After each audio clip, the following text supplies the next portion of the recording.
आज का ये आपसे वार्तालाप जो हम कर रहे हैं वो एक हम सबका जो बहुत करीबी विषय है, जिसमें सेंसिटिविटी बहुत ज़्यादा है। ड्रग्स के खिलाफ जो शासन तथा पुलिस विभाग से कार्यवाही करनी है, किस तरह से उसका संचालन हो रहा है, किस तरह से उसका आयोजन किया जा रहा है, इसके बारे में मैं आपको बताऊंगा।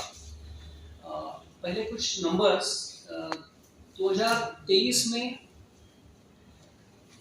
जीरो टॉलरेंस पॉलिसी हम अख्तियार करें, इस तरह की सख्त सूचनाएं माननीय केंद्रीय गृह मंत्री, माननीय मुख्यमंत्री तथा राज्य के उप मुख्यमंत्री और गृह मंत्री महोदय से दी गई। और उसके तहत डीजी साहब ने भी सब जो घटक हैं हमारे डिस्ट्रिक्ट्स और कमिश्नरेट्स, उनको बताया है कि कार्रवाई सख्त हो और किसी का भी मुआवजा ना किया जाए। उसके अनुसार जो 2023 के आंकड़े मेरे सामने हैं, ये आंकड़े हम आपके साथ साझा भी करेंगे। तो 2022 के अक्टूबर तक 1530 पोजेशन की केसेस हुई थी और 2023 में अक्टूबर एंड तक 2491, लगभग 60% उसमें इंक्रीज है। और इसमें जो एक्यूज थे, 2013 एक्यूज को अरेस्ट किया गया 2022 के अक्टूबर तक, और 3277 लोगों को अक्टूबर एंड तक अरेस्ट किया गया है। जो केसेस की संख्या अधिक मात्रा में होती है वो होती है कंजम्पशन केसेस।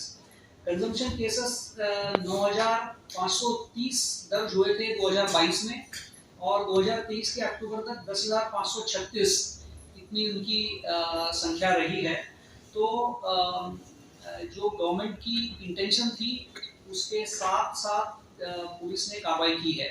जैसा कि आप सब लोगों ने कवर किया है, इंडिविजुअल केसेस इसमें जो हुए हैं, जो इसमें काफ़ी अच्छे परिणाम हासिल किए हैं। एक केस आप सबने लास्ट ईयर कवर की थी, अंबरनाथ और अंकलेश्वर में फैक्ट्रीज थी और नाला सोपारा में उसका स्टॉक रखा था। ऐसे व्यक्ति और ऐसे 8 व्यक्तियों के खिलाफ जो कार्रवाई हुई है, उसमें लगभग 2428 किलो मेफेड्रॉन जब्त किया गया था, जिसकी कीमत 1403 करोड़ थी। इस केस में चार्जशीट जो है वो कोर्ट में फाइल की गई है। वैसे ही लास्ट ईयर जो इंटेलिजेंस एजेंसीज ने हमें खबर दी थी, एंटी टेररिज्म स्क्वाड ने नवी मुंबई में कंटेनर से हेरोइन आया था, उसके ऊपर कार्रवाई की थी। उसके जो 6 एक्यूज अरेस्ट हुए हैं, उनके खिलाफ चार्जशीट दर्ज की गई है। इसमें लगभग 72 किलो का हेरोइन जब्त हुआ था। इस साल भी काफी अच्छी कार्रवाइयां लगातार चल रही है। जैसे कि आप सब लोग जानते हैं, साकिनाका ने मेफेड्रॉन के खिलाफ जो कार्रवाई की, उसमें टोटल 151 किलो मेफेड्रॉन जब्त किया है, और 16 एक्यूज जो हैं मुंबई और नासिक से इसमें गिरफ्त में लिए गए हैं। इसकी तफ्तीश अभी चालू है। दूसरी तरफ मीरा भाईंदर पुलिस कमिश्नरेट के क्राइम ब्रांच ने एक अच्छी कार्रवाई की, जिसमें उन्होंने मीरा भाईंदर और पालघर में जो लिप्त लोग थे, 7 एक्यूज है, और टोटल इनसे 18 किलो मेफेड्रॉन जब्त किया है, जिसकी कीमत लगभग 36 करोड़ रुपए है। 14 अक्टूबर को मुंबई के क्राइम ब्रांच ने एक बहुत अच्छी कार्रवाई की, और उसमें उन्होंने लगभग 3 और 5 8 किलो का मेफेड्रॉन एमडी जब्त किया है, जिसकी कीमत के लगभग 16 करोड़ है। लेकिन इससे इम्पोर्टेंट है, जहाँ पे बन रहा था वहाँ पे प्रिकर्सर्स हैं, ऐसे लगभग 50 से 60 केजीज का माल, और वो फैक्ट्री के ऊपर उन्होंने कार्रवाई की है। आप सब लोगों ने ये भी कवर किया था कि आर्थर रोड में एक प्रिजन गार्ड है, जिनको पाया गया कि एक्यूज को ड्रग सप्लाई कर रहे थे। इनके ऊपर केस हुई है और कारागृह प्रशासन ने इनको 311 के तहत कार्रवाई करके नौकरी से निकाल दिया गया है। ये इंडिविजुअल केसेस लगातार बनते जा रहे हैं। तो इसके पीछे जो योजना है सरकार की, इसके बारे में कुछ मैं आपको बताऊं। 4 स्तर इसमें केंद्र सरकार ने निश्चित किए हैं। 2 एपिक्स और एग्जीक्यूटिव कमेटी केंद्रीय स्तर पर है, और जो राज्य स्तर है वहाँ पे माननीय मुख्य सचिव इसकी अगुवाई, मतलब वो लीडर है इसके, और डिस्ट्रिक्ट लेवल पे डिस्ट्रिक्ट कलेक्टर है। इसके पीछे जो सोच है वो ये है कि ये किसी एक विभाग मात्र का काम नहीं है, ये समुचित शासन व्यवस्था का काम है, जिसको इंग्लिश में होल गवर्नमेंट अप्रोच बोलते हैं।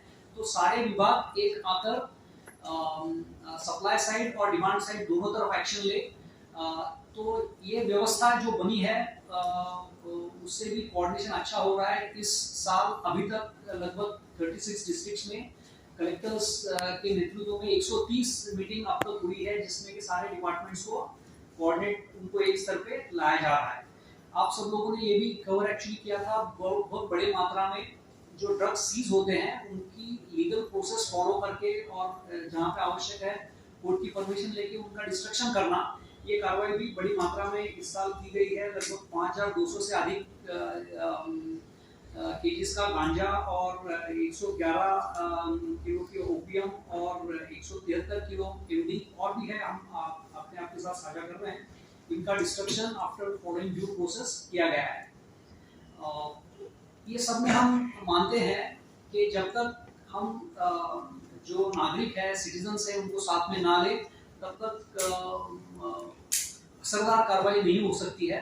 तो आप सब लोग जानते हैं 26 जून को नो ड्रग्स डे स्वरूप में मनाया जाता है। इस दिन हम लोगों तक पहुंचते हैं।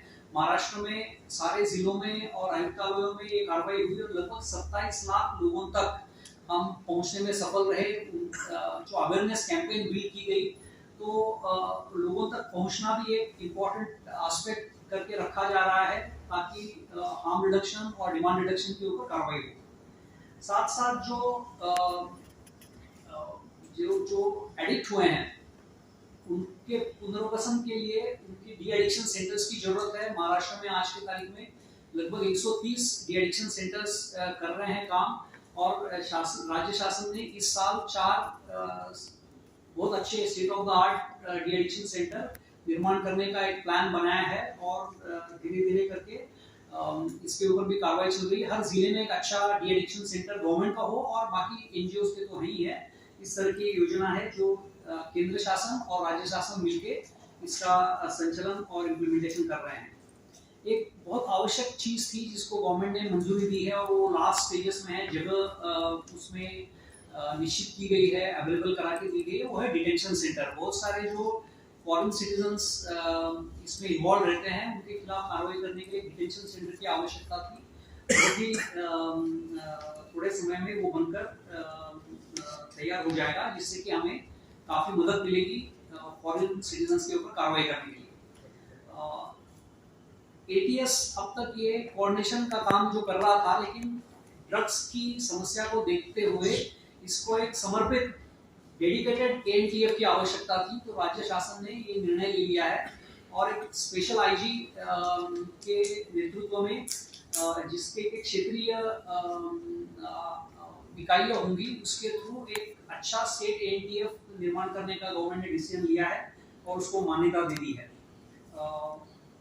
एक मुख्य सचिव साहब के नेतृत्व में जो मीटिंग हुई उसमें ड्रग डिपेंडेंसी सर्वे एग्जैक्टली महाराष्ट्र में इसका फैलाव कहाँ तक कब तक है, कितना गहरी ये समस्या है, इसका आकलन करने के लिए एक रिसर्च स्टडी लॉन्च किया जा रहा है, जिससे कि मालूम पड़े कि इस तरह की समस्या और उसके क्या क्या आयाम है, ताकि हमारी जो कार्रवाई है वो अच्छी हो।